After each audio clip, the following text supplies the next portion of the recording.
প্রত্যেককে স্বাগত। আজ আমরা আলোচনা করব বার্থ কন্ট্রোল বা জন্ম নিয়ন্ত্রণ সম্পর্কে।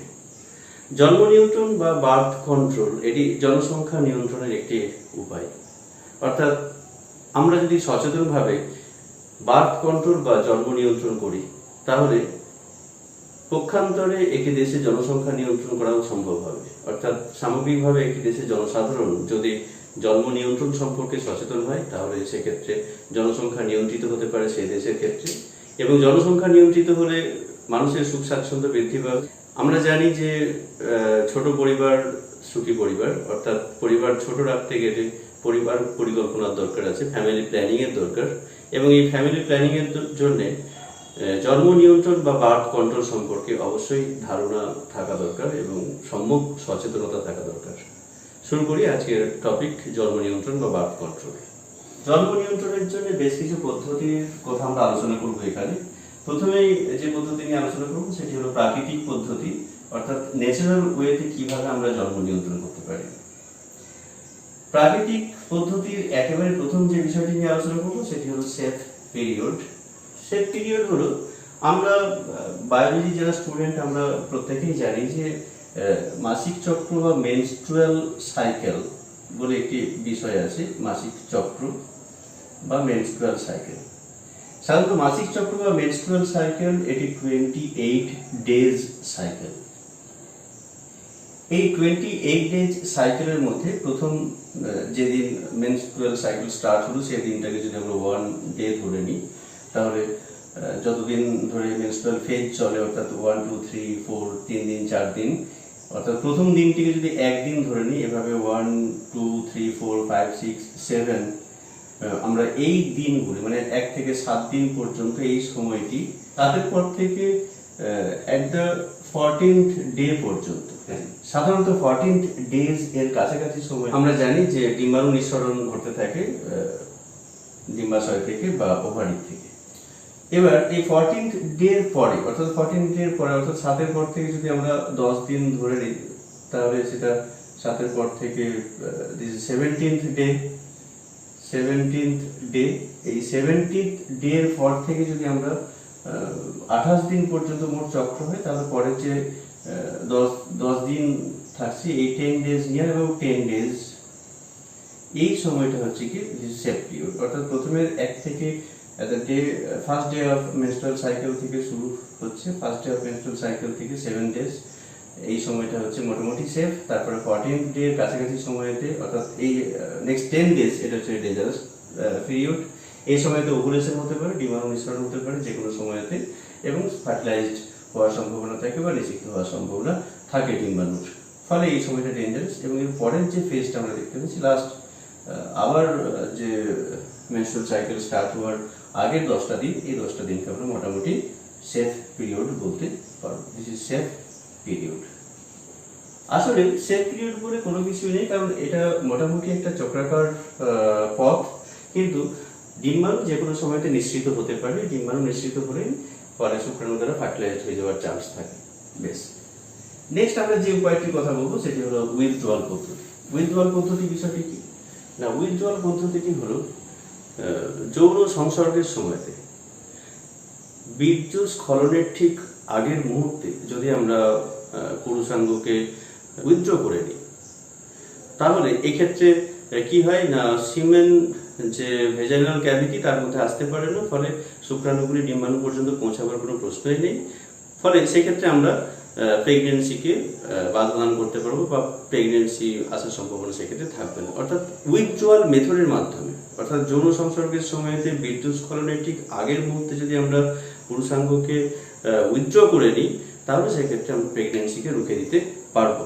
This is also a very important technique. কিন্তু এটা বলবো যে উইথড্রয়াল পদ্ধতিটা ভীষণ কঠিন একটি বিষয় এবং অনেক সংযমের বিষয়, এবং সেটি প্র্যাকটিস করা খুব মুশকিল হয়ে পড়ে।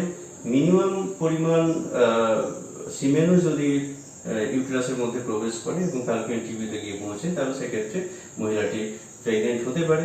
নেক্সট আসবো ল্যাম্প। What is lamp? এটাকে আমরা সংক্ষেপে বলছি LAM, LAM। This is lactating mother যখন জাস্ট সন্তান প্রসবের পরে প্রথমের দিকে যখন দুগ্ধ নিঃসৃত হতে থাকে, অর্থাৎ দুগ্ধক্ষরণ হয় মায়েদের ক্ষেত্রে, অর্থাৎ এই সময়তে কিছু দিনের জন্য নিয়ার অ্যাবাউট 3 মান্থস হতে পারে পিরিয়ডটা, সেই সময়তে যে মেনস্ট্রুয়াল সাইকেল সেটা বন্ধ থাকে। ফলে এই সময়তে কিন্তু ফার্টিলাইজড হওয়ার সম্ভাবনা, অর্থাৎ ডিম্বাণু যেহেতু নিশ্চিত হচ্ছে না, সেহেতু ডিম্বাণু শুক্রাণু দ্বারা ফার্টিলাইজড হওয়ার সম্ভাবনা থাকে না প্রায়। ফলে এই সময়টাই ফ্রম 1 to 3 মান্থ, এই যে সময়, যে সময়তে ল্যাকটেশন চলতে থাকে, এই ফেজের যে এই যে ফেজটি, এই ফেজটি একটি সেট পিরিয়ড বলে আমরা বলতে পারি। আমি আরেকবার সামারি করছি। ফার্স্ট অফ অল হলো set period, next withdrawal method, and third হচ্ছে land. This is lacteal anaerobic method বলবো। নেক্সট হচ্ছে খুব ইম্পর্টেন্ট একটি টেকনিক, দিস ইজ বাধাদায়ক পদ্ধতি, ইংরেজিতে বলবো this is barrier method. Barrier method খুব ইম্পর্টেন্ট, এটি সাধারণত প্র্যাকটিস করতে বলা হয়, এবং এখনো পর্যন্ত নোন যত টেকনিক আছে সব থেকে বেশি সেফ এবং সেফেস্ট। শুধুমাত্র জন্ম নিয়ন্ত্রণের জন্য নয়, বেশ কিছু এসটিডি ডিজিজ আছে। STD means sexually transmitted disease. এই সেক্সুয়ালি ট্রান্সমিটেড ডিজিজ তাকেও প্রতিরোধ করা সম্ভব হচ্ছে এই বাধাদায়ক পদ্ধতি যদি আমরা অ্যাপ্লাই করি সেক্ষেত্রে। এখন প্রশ্ন হতে পারে বাধাদায়ক পদ্ধতিটি কি? একেবারে বাধাদায়ক পদ্ধতির প্রথম যে গুরুত্বপূর্ণ স্তম্ভ সেটি হচ্ছে কন্ডোমের ব্যবহার। এটি আমরা জানি, this is condom. Both mail এবং ফিমেল উভয়ই এই কন্ডোম ব্যবহার করতে পারে, এবং কন্ডোমের ব্যবহারের মাধ্যমে তারা গর্ভ সঞ্চারের যে বিষয় এটিকে বাধাদান করতে পারবে। এখন পুরুষদের ক্ষেত্রে কন্ডোম, এর মধ্যে বেশ কিছু ক্ষেত্রে স্পার্মিসাইড এর মধ্যে থাকে, অর্থাৎ স্পার্মের যে অ্যাক্টিভিটি বা সক্রিয়তা সেটাকে নিষ্ক্রিয় করে ফেলতে সাহায্য করে। এর মধ্যে থাকে বেশ কিছু স্পার্মিসাইড। এবং ফিমেলদের ক্ষেত্রে আমরা ডায়াফ্রামের কথা বলবো। This is diaphragm for contraceptive purpose. Diaphragm এটিও ব্যবহার করা হয়। এই দুটি হচ্ছে গিয়ে বেরিয়ার পদ্ধতির জন্য খুব ইম্পর্টেন্ট।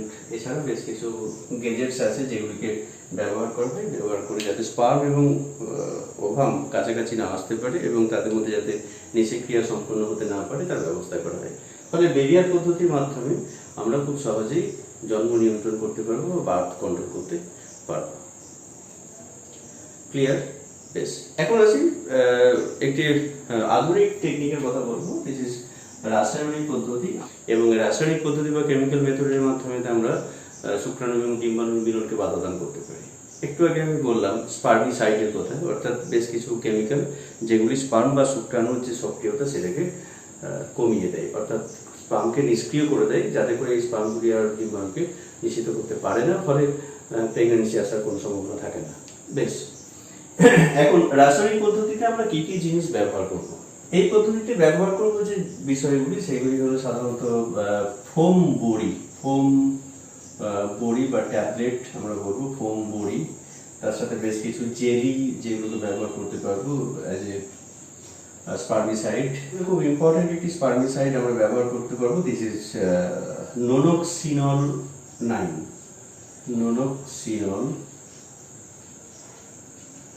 9। এখন আসবো একটি গুরুত্বপূর্ণ ডিভাইস যাকে আমরা বার্থ কন্ট্রোলের জন্য ব্যবহার করতে পারি দীর্ঘস্থায়ী ভিত্তিতে, সেটি হলো IUD। This is obviously abbreviated form IUD। এই IUD এর পুরো নাম হচ্ছে কি না, IUD এর পুরো নাম হচ্ছে ইন্ট্রা-ইউটেরাইন ডিভাইস। ইন্ট্রা-ইউটেরাইন ডিভাইস অর্থাৎ ইউটেরাসের মধ্যে বেশ কিছু ডিভাইস আমরা যদি ইমপ্ল্যান্টেড করি বা ইনস্টল করি, তাহলে এই ডিভাইসগুলি শুক্রাণু এবং ডিম্বাণুর মিলনকে বাধাদান করতে পারে। এই ধরনের বেশ কিছু ডিভাইস আমরা অ্যাপ্লাই করতে পারবো। খুব ইম্পর্টেন্ট এবং খুব কমন একটি ডিভাইসের কথা জানি, দিস ইজ কপার টি।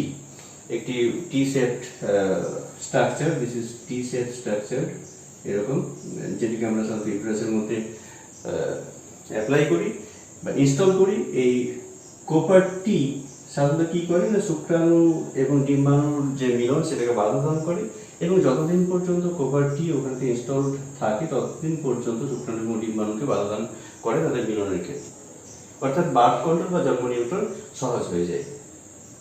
বেশ, এই কপার টি ছাড়া, কপার টি এটাকে লুপও বলা হয়, কপার টি লুপ। এছাড়া বেশ কিছু ডিভাইস আছে যে ডিভাইসগুলিকে আমরা ব্যবহার করতে পারি ইউটেরাসের মধ্যে। অ্যাজ বিকজ এগুলি হচ্ছে ইন্ট্রাইউটেরাইন ডিভাইস, এই জন্য এদেরকে আমরা আইইউডি বলছি, যা কিনা শুক্রাণু এবং ডিম্বাণুর যে মিলন সেটাকে বাধাদান করতে পারে, অর্থাৎ প্রেগনেন্সি রুখে দিতে পারে। That means birth control. Next আসবো ওরাল কন্ট্রাসেপটিভ।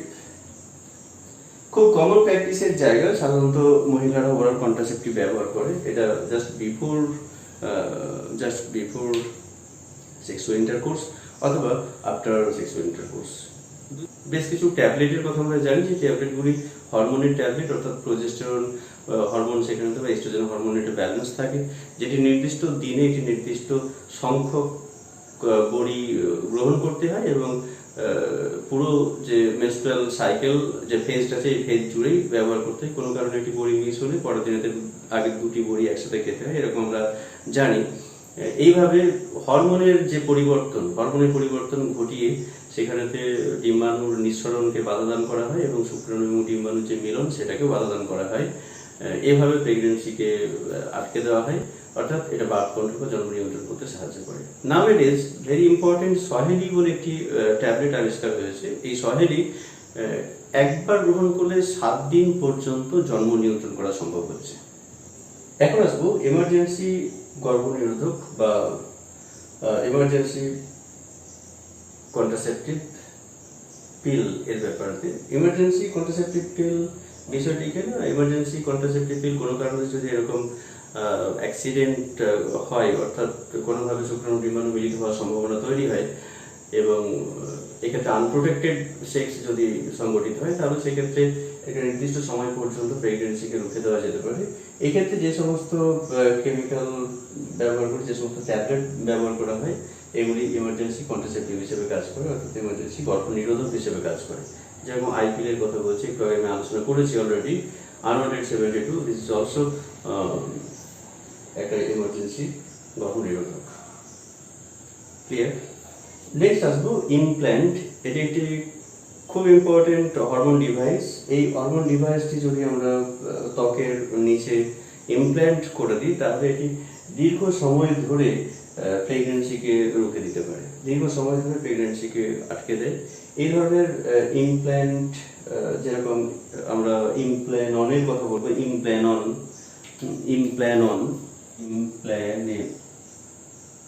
Is Implanon. এটি একটি ইমপ্ল্যান্ট, যেটা একটি রড লাইক স্ট্রাকচার এবং এটি ত্বক বা স্কিন এর নিচে ইমপ্ল্যান্টেড করা হয়, যা কিনা দীর্ঘদিন ধরে জন্ম নিয়ন্ত্রণ বা বার্থ কন্ট্রোল করতে পারে, অর্থাৎ প্রেগনেন্সিকে রুখে দিতে পারে। This is very important structure. Next and last আমরা আলোচনা করব সব থেকে বেশি দীর্ঘস্থায়ী পদ্ধতি এবং স্থায়ী পদ্ধতি, সেটি হলো সার্জিক্যাল পদ্ধতি। অর্থাৎ সার্জিক্যাল পদ্ধতির মাধ্যমে আমরা স্থায়ীভাবে জন্ম নিয়ন্ত্রণ করতে পারবো এবং সেক্ষেত্রে এর নিরাপত্তা অনেক বেশি, অর্থাৎ অ্যাক্সিডেন্টের সম্ভাবনা অনেক কম। পুরুষদের ক্ষেত্রে এই যে সার্জিক্যাল পদ্ধতি, এটিকে আমরা বলবো ভ্যাসেকটমি, এবং স্ত্রীদের ক্ষেত্রে সার্জিক্যাল পদ্ধতি হলো টিউবেক্টমি। নাম থেকেই পরিষ্কার, ভ্যাসেকটমি মানে হলো, যদি আমরা ভাস ডিফারেন্স, অর্থাৎ আমরা যদি মেল রিপ্রোডাক্টিভ সিস্টেম দেখি, তাহলে মেল রিপ্রোডাক্টিভ সিস্টেমের ক্ষেত্রে যে ভাস ডিফারেন্স আমি ছিন্ন করি, অর্থাৎ কেটে ফেলি, মাঝে কেটে ফেলার পরে দুটো প্রান্তকে যদি আমি লাইগেট করে দিই, বেঁধে দিই, এটাকে যদি বেঁধে দিই, তাহলে শুক্রাণুর যে চলন সেটা সংগঠিত হয় না, এক্ষেত্রে বাধাপ্রাপ্ত হবে। এই যে শুক্রনালীকে কেটে বেঁধে দেওয়া, এটাকে আমরা বলবো vasectomy. This is very powerful tools and technique, যার মাধ্যমে আমরা জন্ম নিয়ন্ত্রণ করতে পারি পার্মানেন্ট ওয়েতে। আর নেক্সট হচ্ছে কি টিউবেক্টমি, অর্থাৎ স্ত্রীদের ক্ষেত্রে যদি আমরা ফ্যালোপিয়ান টিউব, যেখানে ডিম্বাণু এসে রেস্ট নেয়, অর্থাৎ যেখানেতে সাধারণত অ্যাম্পুলা পোর্শনে আমরা জানি যে শুক্রাণু এবং ডিম্বাণুর মিলন সংঘটিত হয়, এবং যদি আমরা ফ্যালোপিয়ান টিউবটাকে কেটে দুটি দিক বেঁধে দিই বা দুটি প্রান্ত বেঁধে দিই, তাহলে ডিম্বাণু আর অ্যাম্পুলা পর্যন্ত আসার সুযোগ পায় না বা ইউট্রাস পর্যন্ত আসার সুযোগ পায় না, ফলে ফার্টিলাইজেশনের কোনো গল্প নেই, প্রেগনেন্সির কোনো গল্প নেই, আমরা খুব সহজেই বার্থ কন্ট্রোল করতে পারি বা জন্ম নিয়ন্ত্রণ করতে পারি। তাহলে টিউবেক্টমি, এক্ষেত্রে ফ্যালোপিয়ান টিউব যেটি আছে, যে ফ্যালোপিয়ান টিউব, এই ফ্যালোপিয়ান টিউবকে যদি আমি কেটে দিই, দুটি প্রান্তকে আমি বেঁধে দিই, তাহলে এই অংশটিকে, suppose this is ovary, fallopian টিউবকে যদি আমি কেটে বেঁধে দিই, দিস ইজ কল্ড টিউবেক্টমি। তো এই সার্জিক্যালি তো এই সার্জিক্যাল পদ্ধতি ভ্যাসেক্টমি এবং টিউবেক্টমি এর মাধ্যমে আমরা খুব স্থায়ীভাবে এবং খুব ইফেক্টিভভাবে জন্ম নিয়ন্ত্রণ করতে পারি বা বার্থ কন্ট্রোল করতে পারি। এই গেল মোটামুটি বিভিন্ন পদ্ধতি যার মাধ্যমে আমরা জন্ম নিয়ন্ত্রণ করতে পারি, জনসংখ্যা যে বিস্ফোরণ সেটিকে রুখে দিতে পারি এবং আমাদের জীবনযাপন অনেক সহজসাধ্য হয়ে পড়বে। আশা করি বিষয়টি সম্পর্কে তোমাদের ধারণা পরিষ্কার হয়েছে। আজ এ পর্যন্তই। ভালো থেকো, সুস্থ থেকো।